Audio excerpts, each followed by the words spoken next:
పెహల్గావ్ ఉగ్రదాడి నేపథ్యంలో పవన్ ఇచ్చిన స్టేట్మెంట్ ఏంటి? కౌంటర్గా కాంగ్రెస్ నేతలు మాట్లాడుతుందేంటి? కాంగ్రెస్కు ఉన్న బలహీనత అదా?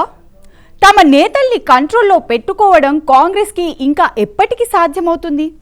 అంతర్గత ప్రజాస్వామ్యం పేరుతో అడ్డగోలుగా వాగే నాయకులు దేశం గురించి మాట్లాడే సందర్భంలో ఆయన కనీసం ఒళ్ళు దగ్గర పెట్టుకోరా?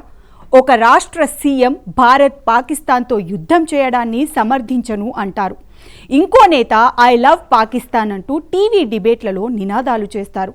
అసలు ఉగ్రవాదులు మతం పేరు అడిగి చంపలేదంటారు మరో నేత. అందుకే ఈ కాంగ్రెస్ నేతలేమైనా అప్పుడప్పుడు మైండ్ని ఫ్రిడ్జ్లో పెట్టి వస్తుంటారా అన్న అనుమానాలు వ్యక్తం చేస్తుంటారు పరిశీలకులు.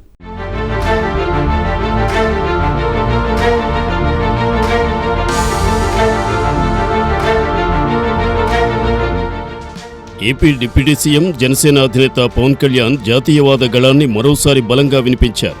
కశ్మీర్లో జరిగిన దారుణ ఉగ్రదాడిపై మంగళగిరి జనసేన కార్యాలయంలో సంతాపం తెలిపిన ఆయన దాడిలో ప్రాణాలు కోల్పోయిన జనసేన సభ్యుడు మధుసూదన్ కుటుంబానికి 50 లక్షల ఆర్థిక సాయం ప్రకటించారు. ఈ సందర్భంగా ఆయన మాట్లాడుతూ మతం పేరుతో 26 మందిని చంపిన ఉగ్రవాదుల దారుణాన్ని, సూడో సెక్యులరిజం పేరుతో దాన్ని సమర్థించేవారిని తీవ్రంగా ఖండించారు. పాకిస్తాన్పై సానుభూతి చూపే కాంగ్రెస్ నేతలను ఉద్దేశిస్తూ భారత్ను వీడి పాకిస్తాన్కు వెళ్లాలని హెచ్చరించారు. జనసేన తెలుగు రాష్ట్రాల్లో ఉన్నప్పటికీ జాతీయవాదానికి కట్టుబడి ఉంటుందని స్పష్టం చేశారు.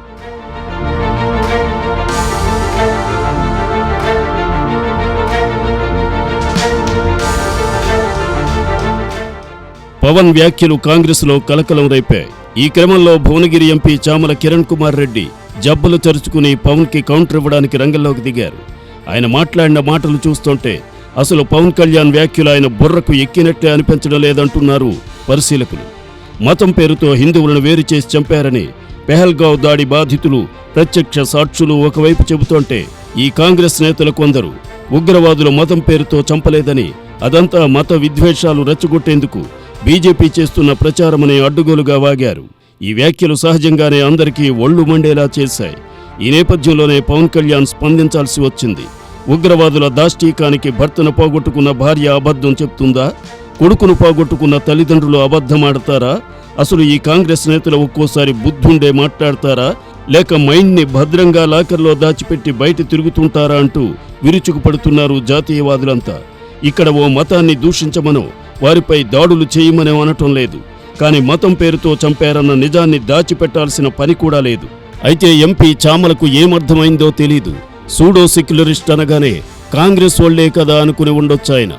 అలా చూసినా ఆయనిచ్చిన కౌంటర్కి, పవన్ స్టేట్మెంట్కి, నక్కకి నాగలోకానికి ఉన్నంత తేడా ఉందంటున్నారు పలువురు విశ్లేషకులు.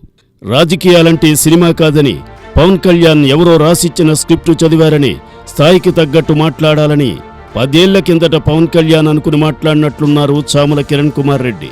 కంగనా రనౌత్లా సినిమాలు చేస్తూ మోదీకి సపోర్ట్ చేసుకోమని ఓ సలహా కూడా ఇచ్చారు వెటకారంగా.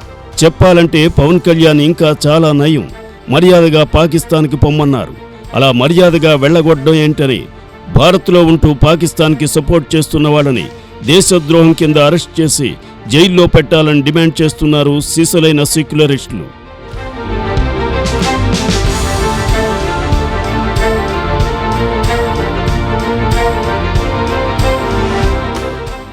చామల విమర్శలు పవన్ వ్యాఖ్యలకు సంబంధం లేనివిగా, సందర్భానికి తగనివిగా కనిపిస్తున్నాయి.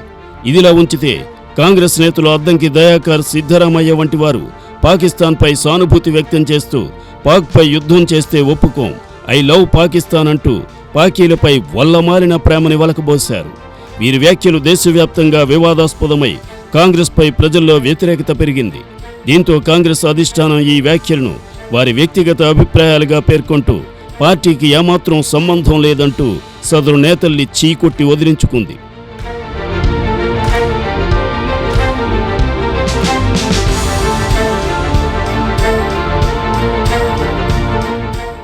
పవన్ జాతీయ భద్రతపై చూపిన దృఢమైన ధోరణి, కాంగ్రెస్ నేతల ద్వంద్వ వైఖరికి వ్యతిరేకంగా దేశ ప్రజల మనోభావాలకు సరితూగుతోంది.